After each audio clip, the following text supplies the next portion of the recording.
ലോക ഫുട്ബോൾ ചരിത്രത്തിൽ ഇന്ന് വരെ ആരും ചെയ്യാത്തൊരു കാര്യം ചെയ്യാൻ പോവുകയാണ് നമ്മുടെ കായിക മന്ത്രി വി അബ്ദുറഹ്മാൻ. അർജന്റീന ദേശീയ ടീമിനെതിരെ കേസ് കൊടുക്കും. അതെ, നിങ്ങൾ കേട്ടത് ശരിയാണ്. ലയണൽ മെസ്സിയും ഡീമരിയയും ലൗട്ടറോ മാർട്ടിനസും ഒക്കെ ഇനി കേരളത്തിലെ കോടതികളിൽ കയറി ഇറങ്ങേണ്ടി വരും. റൊസാരിയോയിലെ തന്റെ വീട്ടിലിരുന്ന് ലയണൽ മെസ്സി ഇപ്പോൾ ഫോണൊക്കെ സ്വിച്ച് ഓഫ് ചെയ്തിട്ടുണ്ടാകും എന്നാണ് സോഷ്യൽ മീഡിയയിലെ സംസാരം. കാരണം കളി നടക്കുന്നത് ഖത്തറിലോ പാരീസിലോ അല്ല, സാക്ഷാൽ ദൈവത്തിന്റെ സ്വന്തം നാട്ടിലാണ്. മന്ത്രി അബ്ദുറഹ്മാൻ കട്ടക്കലിപ്പിലാണ്.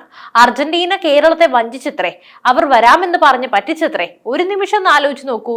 ലോകം മുഴുവൻ ആരാധിക്കുന്ന, അതുപോലെ ലോകകപ്പ് കിരീടം ചൂടിയ, നിലവിലെ ലോക ചാമ്പ്യന്മാരായ ഒരു ടീമിനെതിരെ നിയമ നടപടി എടുക്കാൻ പോകുന്ന ലോകത്തിലെ ഏക കായിക മന്ത്രി ഒരുപക്ഷെ നമ്മുടെ അബ്ദുറഹ്മാൻ മാത്രമായിരിക്കും. ഇന്റർനാഷണൽ ഫുട്ബോൾ അസോസിയേഷനായ ഫിഫയും അർജന്റീനയുടെ AFAയും ഇത് കേട്ട് അമ്പരന്നിരിക്കുകയാണ്. ആരാണ് ഈ നീക്കത്തിന് പിന്നിൽ? ഇത് വെറും രാഷ്ട്രീയ ഗിമ്മിക്കല്ലേ? അതോ ഒരു അന്താരാഷ്ട്ര തലത്തിൽ ഇന്ത്യയും കേരളത്തെയും നാണം കെടുത്തുന്ന ഒരു വലിയ പ്രഹസനമാണോ?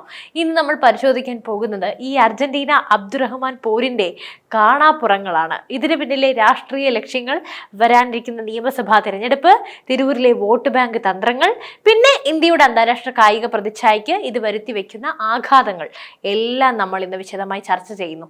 കേരളത്തെ പറയിപ്പിക്കാൻ വേണ്ടി, അല്ലെങ്കിൽ ഇന്ത്യയെ പറയിപ്പിക്കാൻ വേണ്ടി ഇങ്ങനെ ഒരു മന്ത്രി, ആലോചിക്കാനേ വയ്യ.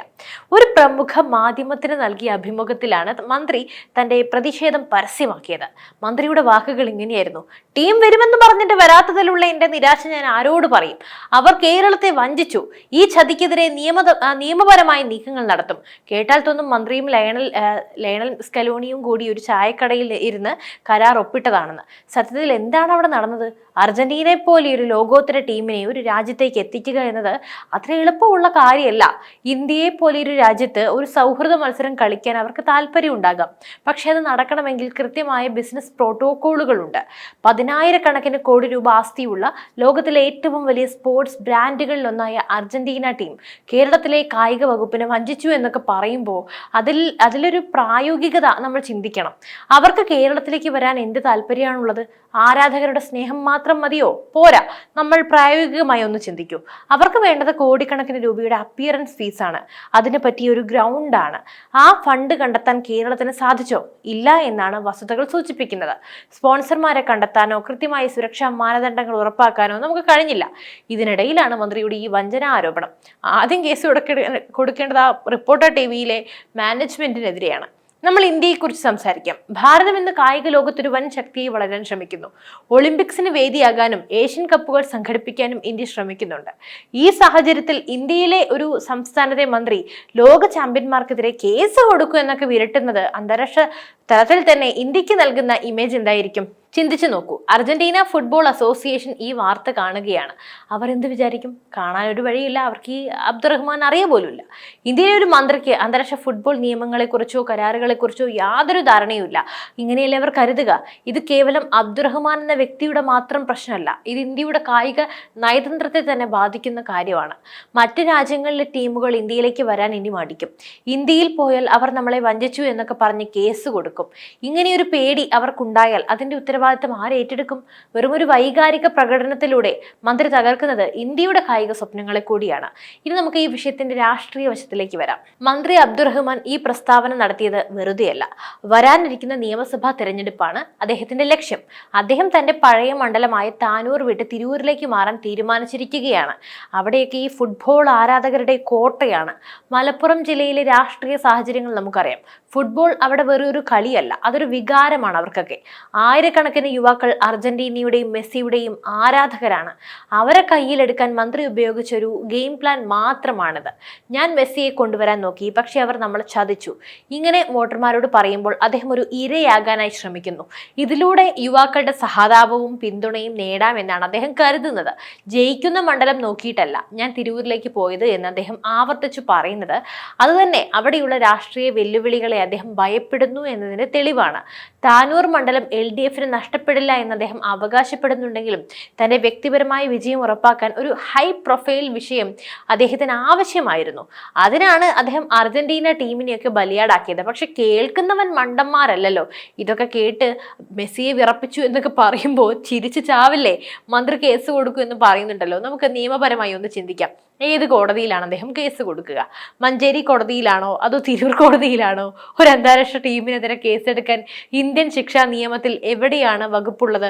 ഒരു അന്താരാഷ്ട്ര കരാർ ലംഘിക്കപ്പെട്ടാൽ അത് പരിഗണിക്കേണ്ടത് അന്താരാഷ്ട്ര ആർബിട്രേഷൻ കോടതിയിലോ അല്ലെങ്കിൽ ഫിഫയുടെ ലീഗൽ കമ്മിറ്റികളിലോ ഒക്കെയാണ്.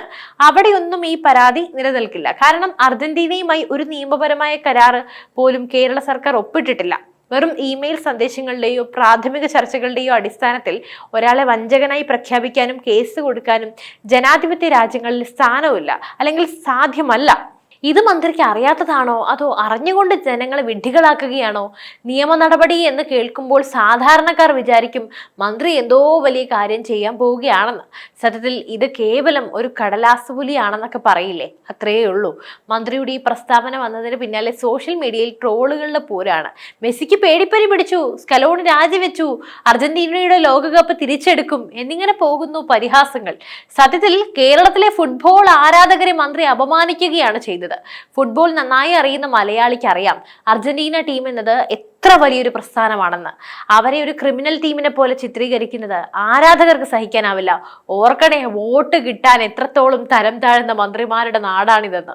മന്ത്രിയുടെ ഈ നീക്കം വോട്ട് ബാങ്കിന് സഹായിക്കുമോ അതോ തിരിച്ചടിയാകുമോ എന്നൊക്കെ കണ്ടറിയണം. ഫുട്ബോളിനെ സ്നേഹിക്കുന്ന മലപ്പുറത്തെ യുവാക്കൾക്ക് ഈ പ്രഹസനം പെട്ടെന്ന് മനസ്സിലാകും.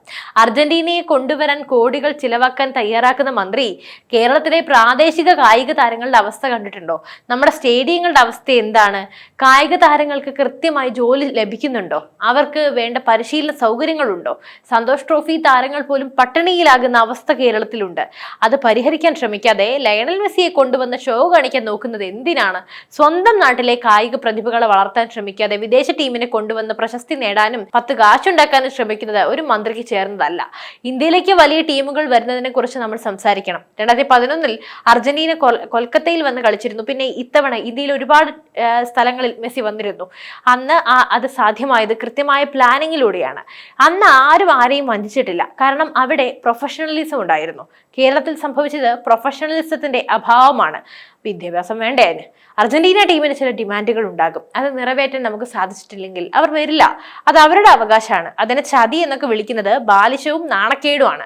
ഇന്ത്യയിലെ മറ്റ് സംസ്ഥാനങ്ങൾ കായിക രംഗത്ത് വലിയ മുന്നേറ്റം നടത്തുമ്പോൾ കേരളം ഇത്തരം വിവാദങ്ങളിൽ കുടുങ്ങിക്കിടക്കുകയാണ്. അബ്ദുറഹ്മാൻ എന്ന കായിക മന്ത്രി ഇതിനു മുമ്പും പല വിവാദങ്ങളിലും പെട്ടിട്ടുണ്ട്. സ്റ്റേഡിയം വാടകയെക്കുറിച്ചും മറ്റും അദ്ദേഹം നടത്തിയ പരാമർശങ്ങൾ വലിയ പ്രതിഷേധങ്ങൾക്ക് കാരണമായിരുന്നു. ഇപ്പോൾ അർജന്റീനയെ കൂടി ഇതിലേക്ക് വലിച്ചിഴയ്ക്കുമ്പോൾ അദ്ദേഹം ലക്ഷ്യം വെക്കുന്നത് തന്റെ രാഷ്ട്രീയ നിലനിൽപ്പ് മാത്രമാണെന്ന് ഏത് കുട്ടിക്കും മനസ്സിലാകും. തിരൂരിലെ വോട്ടർമാർ ചിന്തിക്കേണ്ടത് ഇത്രയേ ഉള്ളൂ. ഇത്തരം തമാശകൾ പറയുന്ന ഒരാളാണോ നിങ്ങളുടെ പ്രതിനിധിയാകേണ്ടത്? ലോകവേദിയിൽ കേരളത്തെ പരിഹാസപാത്രമാക്കുന്ന ഇത്തരം പ്രസ്താവനകൾ നമുക്ക് ആവശ്യമുണ്ടോ? ഫുട്ബോൾ എന്നത് ലോകത്തെ ഒന്നിപ്പിക്കുന്ന ഒരു വികാരമാണ്. ലയണൽ മെസ്സിയും അർജന്റീനയും നമുക്ക് വെറും ഒരു ടീമല്ല. അവർ നമുക്ക് സന്തോഷം നൽകുന്ന, നമ്മളെ ആവേശം കൊള്ളിക്കുന്ന നക്ഷത്രങ്ങളാണ്. അവരെയൊക്കെ രാഷ്ട്രീയ ലാഭത്തിന് വേണ്ടി ഉപയോഗിക്കുന്നത് ക്രൂരതയുമാണ്. മന്ത്രിയുടെ ഈ കേസ് വിരട്ടൽ വെറും വെള്ളത്തിൽ വരച്ച വര പോലെയാകും. ഒരു കേസും ഉണ്ടാകാൻ പോകുന്നില്ല എന്ന് മന്ത്രിക്കും അറിയാം, എല്ലാവർക്കും അറിയാം. ഒരു അർജന്റീനക്കാരനും കോടതിയിൽ വരാനും പോകുന്നില്ല. ഇത് വരാനിരിക്കുന്ന തെരഞ്ഞെടുപ്പ് വരെയുള്ള ഒരു തമാശ മാത്രമാണ്. ഈ 9-ാം തീയതിയോടുകൂടി ഈ തമാശ അവിടെ തീരും. നമ്മുടെ നാടിന്റെ കായിക സംസ്കാരം ഇത്തരം തരം താഴ്ന്ന രാഷ്ട്രീയത്തിന് അതീതമാണ്. ഇന്ത്യയും കേരളത്തെയും ലോകത്തിന് മുന്നിൽ നാണം കെടുത്തുന്ന ഇത്തരം നീക്കങ്ങൾക്കെതിരെ നമ്മൾ തന്നെ ശബ്ദം ഉയർത്തണം. എന്തായാലും നിങ്ങൾക്ക് എന്ത് തോന്നുന്നു? അർജന്റീന വഞ്ചിച്ചോ അതോ മന്ത്രി നമ്മളെ വഞ്ചിക്കുകയാണോ? തീർച്ചയായും നിങ്ങളുടെ അഭിപ്രായങ്ങൾ താഴെ കമന്റ് ചെയ്യുക. ഈ വീഡിയോ ഇഷ്ടപ്പെട്ടാൽ ലൈക്ക് ചെയ്യുക, ഷെയർ ചെയ്യുക. മറ്റൊരു വിഷയമായി വീണ്ടും എത്തും വരെ നന്ദി.